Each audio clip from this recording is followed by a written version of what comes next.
UPPL লাজ পাব লাগে একচুয়ালি ইউপিপিএল দলৰ এজনে সন্মানীয় বিধায়ক হোৱাৰ পিছতো হিমন্ত বিশ্ব শৰ্মা ডাঙৰীয়া আপোনালোকক যেনেকৈ ৰাজহুৱাভাৱে অপমান কৰিছে এই কথাটো আচলতে ইউপিপিএল দলে লাজ পাব লাগে আৰু তাৰ পিছতো হিমন্ত বিশ্ব শৰ্মা ডাঙৰীয়া কেনেকৈ ক'ব পাৰে যে সোঁহাতে বাওঁহাতে মই ইউপিপিএল আৰু বিপিএফক লৈ সমানে খোজ কাঢ়িব পাৰো ইউপিপিএল একচুয়ালি লাজ পাব লাগে বড়োলেণ্ডৰ যিমান মানুহ আছে ৰাইজৰ আগত আপোনালোকক লজ্জানত কৰিছে হিমন্ত বিশ্ব শৰ্মা ডাঙৰীয়াই আৰু বিজেপি দলটো আচলতে অজগৰ এওঁলোকে গুগ্ৰাহে গিলি পেলাইছে টিএমসি হে এজিপি হে এইবাৰ আপোনালোকৰ পাল এইবাৰ আপোনালোকৰ এই সময়ত আপোনালোকে কি কৰিছে এতিয়া নিৰ্বাচন হোৱাৰ কাৰণে আপোনালোকৰ গৌৰৱবোৰ ইয়াত আহিছে আপোনালোকৰ দলৰ নেতাবিলাক ইয়াত আহিছে আপোনালোকে হিচাপ কৰি আছে যে 2026 চনত ইয়াত বিচাৰত 15টা নিৰ্বাচন হ'ব এই 15টা সমষ্টি নিৰ্বাচন হ'ব এই কাৰণে আপোনালোকে ভোট কৰি আছে ইয়াত যাতে কংগ্ৰেছে জিকিব পাৰে আৰু তাৰ পিছতো যেতিয়া মুখ্যমন্ত্ৰী ডাঙৰীয়াই এনেকৈ ৰাজহুৱাভাৱে তেওঁলোক ব্যৰ্থ বুলি কয় আৰু তাৰ পিছতো বিজেপিৰ গুণগান গাই থাকিবলৈ একচুৱেলি বড়োলেণ্ডবাসীৰ আগত তেওঁলোকে লাজ পাব লাগে এবাৰ ইউপিপিএল শেষ হ'ব কিন্তু বাইদেউ এটা কথা কওঁ আপুনি কৈছে যে ইউপিপিএল দলে বিজেপিৰ গুণগান গাইছে কিন্তু আপোনালোকে হয়তো ভিতৰুৱা কথা এটা গম নাপায় সেইদিনা প্ৰমোদ বড়ো ডাঙৰীয়াৰ second in command Pramod Boro ডাঙৰীয়াৰ পিছতে যিজন মানুহৰ স্থান ইউপিপিএল দলৰ সাধাৰণ সম্পাদক জেনেৰেল ছেক্ৰেটাৰী ৰাজু নাৰ্জাৰীয়ে কৈছে ৰাজহুৱা সভাত ইউপিপিএল দলৰ জেনেৰেল ছেক্ৰেটাৰীয়ে কৈছে যে বিজেপিৰ ইণ্টাৰফিয়াৰেন্সৰ কাৰণে বিজেপিয়ে নাক ঢুকুৱাৰ কাৰণে বিজেপিয়ে য'তে ত'তে অংকত আউল লগাই দিয়াৰ কাৰণে শান্তিমতে ইউপিপিএল দলে চৰকাৰ চলাব পৰা নাই বিজেপিৰ হস্তক্ষেপৰ কাৰণে ইউপিপিএল দলে শান্তিমতে বিটিচিত চৰকাৰ চলাব পৰা নাই এইটো ৰাজু নাৰ্জাৰী কোনো অন্যান্য সদস্য নহয় ইউপিপিএল দলৰ জেনেৰেল ছেক্ৰেটাৰী কেন্দ্ৰীয় সাধাৰণ সম্পাদকে তেওঁলোকে দলীয় তথা ৰাজহুৱা সভাত কৈছে এটা কথা এওঁলোকে অকল ইউপিপিএলক এই অৱস্থাটো কৰা নাই পৃথিৱীৰাজ এওঁলোকে এজিপিকো এই অৱস্থা কৰিছে এওঁলোকে গণশক্তি শেষ কৰি পেলালে আজি এজিপি দলটো চাওকচোন তেওঁলোকৰ নিজৰ মাজতে খোৱা কামোৰা হৈ শেষ হৈ গ'ল এওঁলোকে অসমত বিজেপিয়ে অসমত যি স্বায়ত্ত শাসন পৰিষদবিলাক আছিলে এফালৰ পৰা শেষ কৰি গৈছে আজি বড়ভূমিত ইউপিপিএলক শেষ কৰিবৰ কাৰণে এওঁলোক উঠি পৰি লাগিছে কিন্তু মই আচৰিত হওঁ টিভিৰ পৰ্দাত আহি পেলাই তাৰ পিছতো যেতিয়া ইউপিপিএলৰ এজন সন্মানীয় এমএলএ যেতিয়া আহি পেলাই বিজেপিৰ গুণ গায় লৰেন্স ইছলাৰী ডাঙৰীয়া ক'ব লাগিব বিজেপিয়ে তেওঁ শান্তিত চৰকাৰ চলাব দিছে লৰেন্স ইছলাৰী ডাঙৰীয়া ক'ব লাগিব বিজেপিয়ে শান্তিত চৰকাৰ চলাব দিছে না নাই ইউপিপিএল মই লৰেন্স ইছলাৰী ডাঙৰীয়া আপোনাক সুধিব বিচাৰিছো যে 5 বছৰ আপোনালোকৰ কাৰণে এটা লবনীয় এটা অঞ্চল হৈছিল সেই নেতাসকলে কিন্তু এতিয়া পৰিষদত আছে বা চৰকাৰত আছে 2026 চনত যেহেতু 15টা সমষ্টিৰ ইয়াত এমএলএ নিৰ্বাচন হ'ব এই কাৰণে আপোনালোকৰ কংগ্ৰেছে এতিয়া কুচ কাৱাজ কৰিছে ইমান দিন আপোনালোকে এই অঞ্চলৰ কাৰণে মাত মাতা নাছিল সকলো এৰি দিছিল আপোনালোকৰ হাতলে ক্ষমতা হস্তান্তৰ কৰিছিল কিন্তু আপোনালোকে সেই ক্ষমতা ধৰি ৰাখিব নোৱাৰিলে ইউপিপিএলও নোৱাৰিলে ইয়াৰ আগতেও নোৱাৰিলে গতিকে কংগ্ৰেছে এইবাৰ 40টা সিটতে আমাৰ সভাপতি ডাঙৰীয়া আমাৰ গৌৰৱ গগৈ ডাঙৰীয়াই কৈছে যে এইবাৰ 40টা সমষ্টিতে আমি কেণ্ডিডেট দিবলৈ কাৰণ বড়োলেণ্ডবাসীয়ে ইতিমধ্যে বুজি উঠিছে কংগ্ৰেছ দলটোৱে তেওঁলোকক যিদৰে শান্তি আৰু সুৰক্ষা প্ৰদান কৰিছিল কেৱল কংগ্ৰেছ দলটো আহিলেহে তেওঁলোকলৈ শান্তি আৰু সুৰক্ষা ঘূৰি আহিব সেইকাৰণে আমি সংগঠন কেনেকৈ আগবঢ়াব পাৰি আপুনি যিহেতু সুধিছে ৱাক অভাৰ দিছে নেকি মস্মিতা মই আপোনাক এইখিনিতে কওঁ হয় আমি আগতে যথেষ্ট হয়তো ভুল কৰিলো নে শুদ্ধ কৰিলো নাজানো কিন্তু আমি সেই সময়ত তেওঁলোকৰ হাতলৈ ক্ষমতা হস্তান্তৰ কৰিছিলোঁ আমাৰ সংগঠন তাত বৃদ্ধি কৰা নহ'লে কিন্তু এইবাৰ আমি সম্পূৰ্ণৰূপে চেষ্টা কৰিছোঁ সংগঠন বৃদ্ধি কৰিবলৈ আৰু লগতে আপুনি গৌৰৱ গগৈ ডাঙৰীয়া যথেষ্ট বিজি স্কিডিউলৰ মাজত আছে দিল্লী অহা যোৱা হৈ থাকে তাৰ মাজতো যিকেইখন সভা কৰিছে আপুনি দেখিব ৰাইজে যেনেকৈ আঁকোৱালি লৈছে তেওঁক আৰু যিদৰে ৰাইজ হেঁচাত দি তেওঁলোকৰ ৰাস্তালৈ ওলাই আহিছে গৌৰৱ গগৈ ডাঙৰীয়াক বড়োলেণ্ডে এইবাৰ বড়ো ভাইসকলে বড়ো জনজাতীয় ভাইসকলে বড়োলেণ্ডবাসীয়ে এইবাৰ কংগ্ৰেছ দলটো ক্ষমতালৈ ঠিক আছে বিদিশা কিন্তু মোৰ প্ৰশ্নটো আছিল যে মুখ্যমন্ত্ৰীগৰাকীয়ে যেনেধৰণে প্ৰত্যেক দিনাই নিৰ্বাচনী প্ৰচাৰত ভাগ লৈছে বা যেনেধৰণে যুযুধান স্থিতিত তেওঁ অৱতীৰ্ণ হৈছে বড়োভূমিত ক'ৰবাত গৌৰৱ গগৈ ডাঙৰীয়া ক'ৰবাত স্তীমিত হৈছে নেকি বা ক'ৰবাত তেওঁ হতাশ হৈছে নেকি শেহতীয়া ৰাজনৈতিক যিসমূহ প্ৰেক্ষাপট মিয়া পলিটিক্সেই হওক বা অন্যান্য ক্ষেত্ৰতেই হওক সেই কথাখিনিয়ে ক'ৰবাত গৌৰৱ গগৈ পিছলৈ আনিছে নেকি এইটো চাওক এইটো কথাটো হ'ল বিজেপিয়ে যিখন গৰু আৰু গাহৰি বিগ বাজেটৰ চিনেমা বনালে সেইখন ফ্লপ তাৰ পিছত তেওঁলোকে মিয়া পলিটিক্স আৰম্ভ কৰিলে সেইখন ফ্লপ উচ্ছেদৰ যিখন বিগ বাজেটৰ চিনেমা বনালে সেইখন ফ্লপ গৌৰৱ গগৈ ডাঙৰীয়া ইয়াত কিয় শংকিত হ'ব আৰু 10 ছেপ্টেম্বৰৰ নাটকখন হৈছে বিজেপিটো একেবাৰে শেষ হ'ব মুখ্যমন্ত্ৰী হিমন্ত বিশ্ব শৰ্মা ডাঙৰীয়াহে উল্টে শংকিত হৈছে কাৰণ আপুনি দেখিছে যোৱাকালি নে পৰহি তেওঁ এটা বক্তব্য দিছে যে মই ভাৰতবৰ্ষৰ ভিতৰত আটাইতকৈ প্ৰভাৱশালী ব্যক্তি এনেকুৱা কথা কোৱা ৰাজনীতিবিদ হয়তো অসমৰ আৰু ভাৰতৰ ইতিহাসত আৰু এজন নোলাব যেতিয়া মানুহে গম পায় যে মোৰ এইবাৰ অৱস্থা বেয়া হৈছে গৌৰৱ গগৈ ডাঙৰীয়া তেওঁ যিমানে আজি মুখ্যমন্ত্ৰী ডাঙৰীয়া যিমান মিটিং নকৰক গৌৰৱ গগৈ ডাঙৰীয়াৰ 2খন 3খন 4খন মিটিঙত ইতিমধ্যে এটো বিজেপিয়ে গম পায় যে আমাৰ তাত সংগঠন নাছিলে আমাৰ একো নাছিলে বড়োলেণ্ডত গতিকে এইবাৰ যেতিয়া আৰম্ভণিতে এই ৰূপ দিছে গৌৰৱ গগৈ ডাঙৰীয়াই যি আগ্ৰাসী নীতিৰে বড়োলেণ্ডত ৰণডংকা বজাইছে মুখ্যমন্ত্ৰী হিমন্ত বিশ্ব শৰ্মা ডাঙৰীয়াহে আচলতে শংকিত হৈছে মুখ্যমন্ত্ৰীগৰাকীয়ে কৈছে যে 26ৰ নিৰ্বাচন তেওঁলোকৰ বাবে সেমি ফাইনেল গতিকে মুখ্যমন্ত্ৰীগৰাকীয়ে যি ধৰণে নিৰ্বাচনী কুচকাৱাজ কৰিছে বা যেনে ধৰণৰ এইকেইদিনত আমি মন্তব্যসমূহ দেখিবলৈ পাইছো বা যেনে ধৰণৰ তেওঁৰ আমি বডি লেংগুৱেজ দেখিছো এক প্ৰকাৰ যেন মুখ্যমন্ত্ৰীগৰাকী প্ৰায় নিশ্চিত হৈছে গতিকে কি নিশ্চিত হৈছে তেওঁ বিটিআদি তেওঁৰ শাসন চলিব বা তেওঁ জিকিব তেওঁ কলেতো নহব নহয় আমিও কাম কৰিছো আমিও ক'ব পাৰো তাতে বিভিন্ন বেলেগ বেলেগ পলিটিকেল পাৰ্টি নহয় এক মিনিট দেই কৈ হাগ্ৰামা মহিলাৰী ডাঙৰীয়া বা মই ইউপিপিএলক নকওঁ কিন্তু মই আচৰিত হৈছো বিজেপিৰ মুখপাত্ৰৰ এনেকুৱা কথা যে কোনোবাই বেয়া পাবৰ কাৰণে কংগ্ৰেছে ধৰিবৰ কাৰণে কংগ্ৰেছে মুখখন মেলি বহি আছে তেওঁলোকক ধৰিবৰ কাৰণে সেইকাৰণে কৰাপ্টেড মানুহক তেওঁলোকে এৰি দিয়ে কংগ্ৰেছ বহি আছে কাৰণে তেওঁলোকে কৰাপ্টেড মানুহৰ লগত কাম কৰে কংগ্ৰেছ বহি আছে কাৰণে কংগ্ৰেছ আছে কাৰণে ইউপিপিএলক দুনিয়াৰ গালি পাৰে বড়োলেণ্ডত গৈ পেলাই এতিয়া আচল কথাটো হ'ল কৰাপ্টেড যদি আপুনি কৈছে তেতিয়াহ'লে এই কথাবিলাকৰ এতিয়ালৈকে ৰেকৰ্ড নাইকিয়া চাৰ্চ চিট নাইকিয়া এতিয়ালৈকে ধৰা নাইকিয়া তাৰমানে হিমন্ত বিশ্ব শৰ্মা ডাঙৰীয়াই যেতিয়া সময় হয় যেতিয়া প্ৰয়োজন হয় পাভলুটি মাৰে তাৰমানে মন গ'ল বিপিএফক গালি পাৰি দিলে হাগ্ৰামা মহিলাক জেলত ভৰাই দিম বুলি ক'লে মন গ'ল এতিয়া আহিলে দেখিছে যে বিপিএফেও কাম কৰিছে যথেষ্ট বা ইউপিপিএলেও কাম কৰিছে এতিয়া দুনিয়াৰ গালি পাৰে ইউপিপিএলকো গালি পাৰে বিপিএফকো গালি পাৰে কংগ্ৰেছটো বাদেই দিয়ক এতিয়া এওঁলোকৰ সেইকাৰণে এওঁলোকৰ এমএলএ মিনিষ্টাৰে কয় যে মানে বিজেপি দলৰ নেতা মন্ত্ৰীসকলে যিবিলাক কথা কয় এইবিলাক ভাওৰীয়াৰ সংলাপ তাৰমানে এই কথাবোৰৰ কোনো অৰ্থ নাই এই যে কথাবিলাক কৈ থাকে আমুক কৰাপ্টেড আমুকক আমুকটো কৰিম তামুকটো কৰিম মই পাৱাৰফুল মই ভাৰতৰ আটাইতকৈ পাৱাৰফুল মানুহ মোৰ মানে অমিত শ্বাহলৈও ফোন যায় মোৰ ইউপিপিএললৈও ফোন যায় বিপিএফলৈও ফোন যায় আৰু কংগ্ৰেছলৈও ফোন যায় আৰু দুইখন হাতে দুইফালে সোঁ হাতে বাওঁ হাতে লৈ পেলাই আপোনালোকে কৈছে যে তেখেতৰ চাৰিটা টেলিফোন এটা কৈ তেওঁলোকে হাতে মাৰে এটা কৈ তেওঁলোকে গৃহমন্ত্ৰী হিমন্ত বিশ্ব শৰ্মা ডাঙৰীয়াই কংগ্ৰেছলৈ এই কথাটো আপোনালোকৰ প্ৰতিনিধিয়ে কৈছে সেই কথা গৌৰৱ গগৈ কৈছে সেই কথা হিমন্ত বিশ্ব শৰ্মা ডাঙৰীয়াই কোৱা নাই তেওঁ সৰ্বশক্তিমান হিচাপে আজি প্ৰতিষ্ঠা কৰিছে আপোনালোকৰ নেতা গৌৰৱ গগৈয়ে গতিকে সেই কথাটো কৈছে সেই কথাটো আপোনালোকে বুজি পাব লাগে আৰু ৰাইজে বুজি পাইছে তো গতিকে আজি আপোনালোকৰ আপোনালোকে কেইটা কেছ কৈ আছে আজি হাগ্ৰামাৰ প্ৰশ্নটো উত্থাপিত কৰিছে কিন্তু হিমন্ত বিশ্ব শৰ্মা ডাঙৰীয়াৰ বিৰুদ্ধে আপোনালোকে কেইটা অভিযোগ উত্থাপন কৰিছে আজি আপোনালোকে কিমান বাৰ নিৰ্বাচনী আপোনালোকে কিমান কেছ দিছে আজিলৈকে আপোনালোকে কেইটা কেছ যে আজি যদি স্কুল খুলিছে আজি ভাৰতীয় জনতা পাৰ্টিয়ে এটা বিৰতিলৈ যাম মনত পৰিছে মই অসমৰ ইমূৰৰ পৰা সিমূৰলৈ একদম শদিয়াৰ পৰা ধুবুৰীলৈকে বৰাক ভেলীৰ পৰা ব্ৰহ্মপুত্ৰ ভেলীলৈকে মই যাওঁতে ৰাস্তাত এই যে ৰঙা পাৰি লগোৱা চাদৰ লগোৱা বাইদেউসকল দেখো এই বাইদেউসকলক দেখি আজি মই এটা কথা কেমেৰাত দেখুৱাই দিব বিচাৰিছো হিমন্ত বিশ্ব শৰ্মা যে তোমালোকে যে পাৰি লগোৱা চাদৰ পিন্ধোৱা অসমৰ স্বাভিমানী মহিলা অমৃত বৃক্ষ অৰুণোদয় অমৃত কলেহৰ নামত মাইক্ৰ ফাইনেন্সৰ নামত পাৰি লগোৱা চাদৰ পিন্ধাই পিন্ধাই যে ঠগাইছিলা আজি কংগ্ৰেছৰ মিটিঙত পাৰি লগোৱা চাদৰ পিন্ধি আহি প্ৰত্যাহ্বান জনাইছে যে চোৱা আমি একো নাপাওঁতেও কংগ্ৰেছৰ বিচাৰধাৰাৰ কাৰণে পাৰি লগোৱা চাদৰ পিন্ধি কংগ্ৰেছৰ বিজয়ত আহিছো আমাক বহুতে সোধে যে আপোনালোকে যে হিমন্ত বিশ্ব শৰ্মাক মিটিঙত গলে গালি পাৰে কিয় মানুহজনক গালি পাৰে আমি হিমন্ত বিশ্ব শৰ্মাক গালি নাপাৰো আমি সেইজন মানুহক গালি পাৰিছো যিজন মানুহে অসমৰ 3,56,00,000 মানুহৰ তেজ পানী কৰা ঘাম মাটিত পৰা কৰ কাতলৰ পইচাৰে কেৱল আৰু কেৱল মানুহৰ মাজত হিন্দু মুছলমানৰ বিভাজন আনে লুণ্ঠন আৰু লুণ্ঠন কৰিছে কেনেকুৱা লুণ্ঠন কৰা মানুহ এজনক পুনৰ চাবিছত দিছপুৰত বহাব নেকি বহাবনে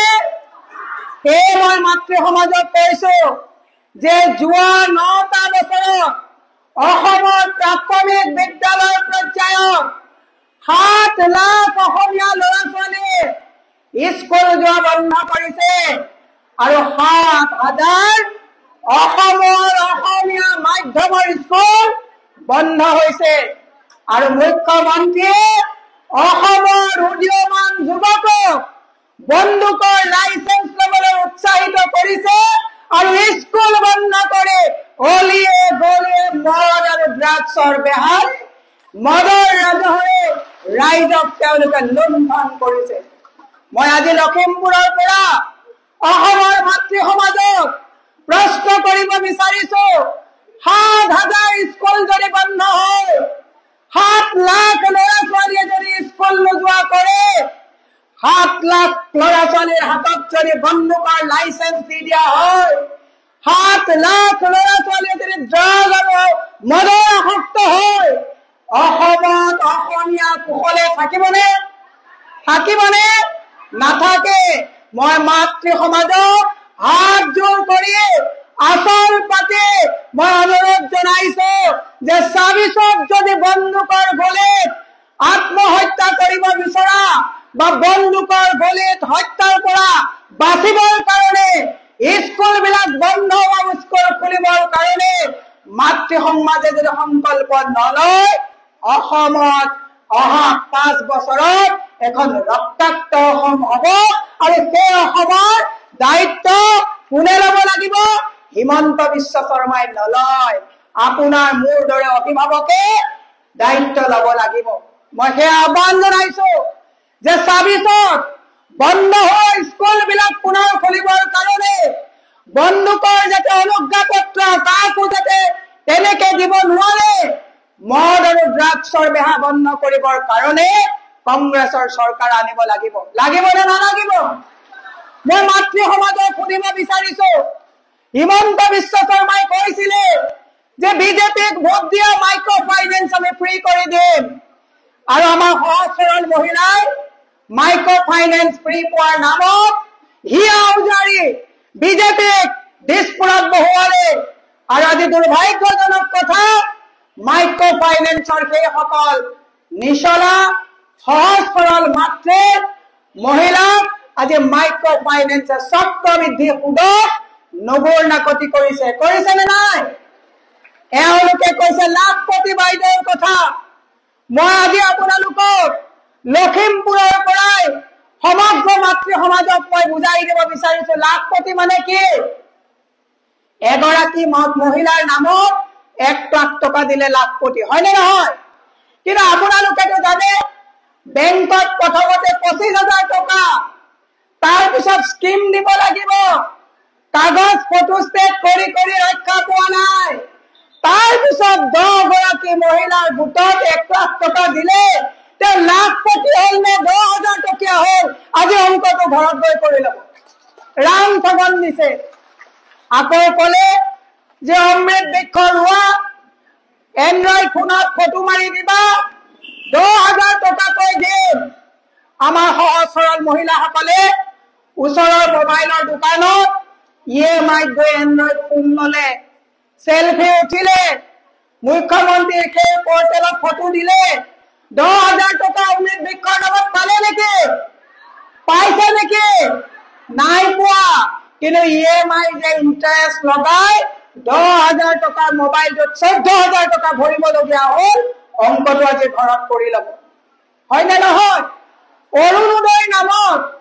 ভুৱা অৰুণোদয় ফৰ্ম যোৱা লোকসভা নিৰ্বাচনত তেওঁলোকে বিতৰণ কৰিলে। অৰুণোদয় 2 মাহ অৰুণোদয় দি 3 মাহ অৰুণোদয় বন্ধ থাকে, হয়নে নহয়?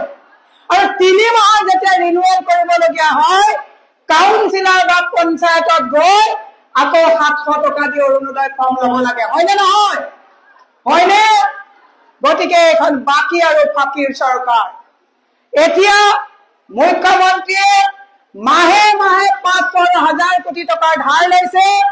এফালে 1250 টকা দিছে, আনফালে আপোনাৰ স্বামীৰ জেক কাটি দৈনিক ঘৰৰ পৰা 500ৰ পৰা 400 টকা ওলাই লৈ গৈছে। অংকটো মই বুজাই দিছো। 450 টকাৰ চিলিণ্ডাৰ। ইহঁতে কৈছিলে যে कांग्रेस 70 साल कांग्रेस ने जो नहीं कर पाया 60 महीना दीजिए हम करके दिखाएंगे। 70 বছৰত কংগ্ৰেছে গেছৰ চিলিণ্ডাৰৰ দাম বঢ়াই বঢ়াই 450 টকা কৰিছিলে, আৰু এওঁলোকে 5 বছৰত গেছৰ চিলিণ্ডাৰৰ দাম 1250 টকা আৰু আমাৰ প্ৰবল প্ৰতিবাদত 950 টকালৈ এওঁলোকে দাম কমাইছে। তাৰ মানে এওঁলোকে এফালে 1250 টকা দিছে, আনফালে 500 টকা চিলিণ্ডাৰৰ পৰা কাটি নিছে নে নাই? আপোনালোকক ইলেকশ্যনৰ আগত কৈছিলে যে 300 ইউনিট বিজুলী ফ্ৰী দিব, কৈছিলে নে নাই? বিজুলী যেতিয়া তৰুণ গগৈ ডাঙৰীয়াৰ চৰকাৰ আছিলে পাৰ ইউনিট 2 টকা 25 পইচা আছিলে, হয় নে নহয়? আৰু এতিয়া 7 টকা 25 পইচা, তাৰ মানে 5 টকাকৈ বিজুলীৰ পৰা কাটি নি 1250 টকাত লগাইছে। গম পাইছে নে নাই? এটা গেষ্ট্ৰিকৰ টেবলেটৰ দাম 4 টকা আছিলে, এতিয়া পেণ্টাচিল 18 টকা দাম হ'ল। তাৰ মানে 16 টকাকৈ এটা গেষ্ট্ৰিকৰ টেবলেটত লৈ গৈছে। 42% এওঁলোকে মেডিচিনৰ দাম বৃদ্ধি কৰিছে। এইবোৰ কথা মহিলা সমাজে যদি বুজি নাপায়, অনাগত দিনত মই আপোনালোকক কওঁ, কালি গুৱাহাটীৰ মালিগাঁও এজন ল'ৰাই বেংকৰ পৰা পইচা লৈ উলিয়াই গৈছিলে আৰু দুজন ল'ৰা বাইকত আহি মূৰত পিষ্টল লগাই বেগটো কাঢ়ি পইচা লৈ গুচি গ'ল। আজি গুৱাহাটীত চেইন পিন্ধি আপুনি ৰাস্তাত যাব নোৱাৰে, কাৰণ মানুহৰ হাতত পইচা নাই। আৰু এইটো অৱস্থা লখিমপুৰতো হৈ আছে, বেছি দিন নাই। মোৰ লগত গুৱাহাটী মেডিকেল কলেজত ওলাও, আজি তাৰিখত আয়ুষ্মান কাৰ্ডৰ কথা কয়। আয়ুষ্মান কাৰ্ড কোনো ধৰণৰ নাৰ্ছিং হোমে আজি তাৰিখত আয়ুষ্মান কাৰ্ডৰ ট্ৰিটমেণ্ট নকৰে, কাৰণ কোটি কোটি টকা চৰকাৰে নাৰ্ছিং হোমত অনাদায় দিবলৈ আছে। আজি তাৰিখত থলুৱা যিসকল ঠিকাদাৰ আছে, লখিমপুৰৰ ঠিকাদাৰসকলক সুধিব, বাকী কৰি কাম কৰিছে। জল জীৱন মিছনত যিসকল ঠিকাদাৰে কাম কৰিছে, বাগানত যিবিলাক তেওঁলোকে স্কুল বনাইছে, এজনো ঠিকাদাৰে পইচা পোৱা নাই। সেইকাৰণে এই কথাবিলাক ঢাকিবৰ কাৰণে হিমন্ত বিশ্ব শৰ্মাই হিন্দু আৰু মুছলমানৰ মাজত এখন বিভাজন আনি বুলডোজাৰ লগাই উচ্ছেদৰ ৰাজনীতি কৰে, এক বিভীষিকাৰ সৃষ্টি কৰিব বিচাৰিছে। আজি আমি লখিমপুৰৰ পৰা হিমন্ত বিশ্ব শৰ্মাক প্ৰত্যাহ্বান জনাই ক'ব বিচাৰিছো, অসম চুক্তিৰ আধাৰত 1970 চনৰ 25 মাৰ্চৰ আগত সি হিন্দুৱে হওক বা মুছলমানেই হওক, 25 মাৰ্চৰ পিছত অহা এজনো সন্দেহযুক্ত অবৈধ লোকে যাতে অসমত সংস্থাপন নাপায়, তাৰ কাৰণে আমি দাবী জনাইছো। কিন্তু এই সকলো হঠকাৰী সিদ্ধান্ত তল পেলাবলৈ গৈ হিন্দু মুছলমানৰ মাজত বিভেদন আনি 54,000 বিঘা অসমৰ খিলঞ্জীয়া থলুৱাৰ মাটি আদানী আম্বানীক পানীদাৰত দিব কংগ্ৰেছে কেতিয়াও এইটো মানে লোৱা নাই আৰু ল'ব নেকি? এটা জাতিৰ যদি ভাষা নাথাকে, এটা জাতিৰ যদি ভূমিৰ অধিকাৰ নাথাকে, সেই জাতিটো জাতি হৈ থাকিবনে? নাথাকে। মই সেইকাৰণে হিমন্ত বিশ্ব শৰ্মাই যোৱা পৰহি কৈছে যে কোনো অচিনাকি মানুহ মিয়াকৈ নচলিলে মিয়া টাৰ্ম কাৰ্ডখন। এতিয়া চিনাকি অচিনাকি মানুহৰ কথা কৈছে, ওলা উবেৰ অচিনাকি মানুহৰ কথা কৈছে। মই আজি লখিমপুৰৰ পৰা হিমন্ত বিশ্ব শৰ্মাক পঠিয়াই দিব বিচাৰিছো, আমিও ওলা উবেৰত উঠো। যিসকল ল'ৰা অসমীয়া ল'ৰাই দগাবাজ বা চুৰ ডকাইত নকৰি এখন গাড়ী লোনত লৈ EMI ভৰি ওলা উবেৰ চলাই ল'ৰা ছোৱালীক স্কুলত পঢ়াই ঘৰ ভাড়া দি স্বাভিমানেৰে কিবা কাম কৰি আছে, সেই সকল ল'ৰা ছোৱালীক অচিনাকি সন্দেহযুক্ত বুলি কৈ অসন্মান নকৰিবৰ কাৰণে সকীয়াই দিছো। আৰু যদি আপোনালোকক কৈছো, সেইবিলাক যদি সন্দেহযুক্ত হয়, ডাবল ইঞ্জিনৰ চৰকাৰে কিয় তেওঁলোকৰ নথি পত্ৰ পৰীক্ষা কৰি তেওঁলোকক কিয় ডিপৰ্ট কৰা নাই? এক বৃহৎ প্ৰশ্ন। মোৰ কেতিয়াবা দুখ লাগে, বহু মানুহৰ আজিকালি মেণ্টেলিটি এনেকুৱা হৈছে ছেডিষ্টিক প্লিজাৰ, যে তেওঁৰ ঘৰত যদি বুলডোজাৰ লাগিছে, মোৰ ঘৰত যদি লগা নাই, যাৰ ঘৰত লাগিছে লাগি থাকক বুলি যিটো মানসিকতা ডেভেলপ হৈছে, ই দুৰ্ভাগ্যজনক কথা। আজি তাৰিখত মানুহৰ এনেকুৱা হৈছে যে তেওঁৰ ঘৰত জুই লাগিছে, মোৰ ঘৰত যদি লগা নাই, লাগক যা তাৰ ঘৰত জুই। এই মানসিকতাৰ পৰা অসমীয়াৰ মাতৃ সমাজ ঐক্যবদ্ধভাৱে ওলাই আহিব লাগিব কাৰণ যিদিনা জুয়ে আপোনাক বহিব সেইদিনাখন কিন্তু কান্দিবলৈ কাষত কাকো বিচাৰি নাপাব এই কথাটো সকলোৱে চিন্তা কৰা ভাল ইতিমধ্যে আপোনালোকে বিদিশা নেওগ বাইদেউ আৰু মীৰা বৰঠাকুৰ বাইদেউ কথাখিনি শুনিলে দুয়োগৰাকীয়ে যিখিনি কথা কৈ গৈছে আপোনালোকে যদি গুৰুত্ব সহকাৰে শুনিছে কথাখিনি বহুত বেছি গুৰুত্বপূৰ্ণ কথা কৈ গৈছে তেওঁলোকে মীৰা বৰঠাকুৰ বাইদেৱে লখিমপুৰ এখন সভাখনৰ পৰাই মুখ্যমন্ত্ৰী মহোদয়ক সকিয়নি দিছে আপোনালোকে হয়তো ধৰিব পাৰিছে যে তেওঁ কিখিনি কথা কৈ গৈছে কাৰণ বিজেপি চৰকাৰখনে কেনেদৰে আমাৰ ৰাইজক সাধাৰণ ৰাইজক লুটি আছে সকলোখিনি কথা উদাহৰণস্বৰূপে তেওঁ দাঙি ধৰিছে আপোনালোকৰ আগত যদি আপোনালোকে কথাখিনিত শুনিছে যদি কথাখিনি শুনি ভাল পাইছে যদি তেওঁলোক দুগৰাকী কথাত আপোনালোকে একমত হয় ভিডিঅ'টো সকলোৰে মাজত শ্বেয়াৰ কৰিব যাতে সকলোৱে গম পায় যে চৰকাৰখনে আচলতে কেনেদৰে আমাৰ সাধাৰণ জনতাক লুটি শেষ কৰি দিছে আৰু লগতে আপোনালোকৰ মতামত কমেণ্টৰ যোগে জনাবলৈ নাপাহৰিব ভিডিঅ'টো সম্পূৰ্ণ চোৱাৰ বাবে সকলোলৈ বহুত বেছি ধন্যবাদ থাকিল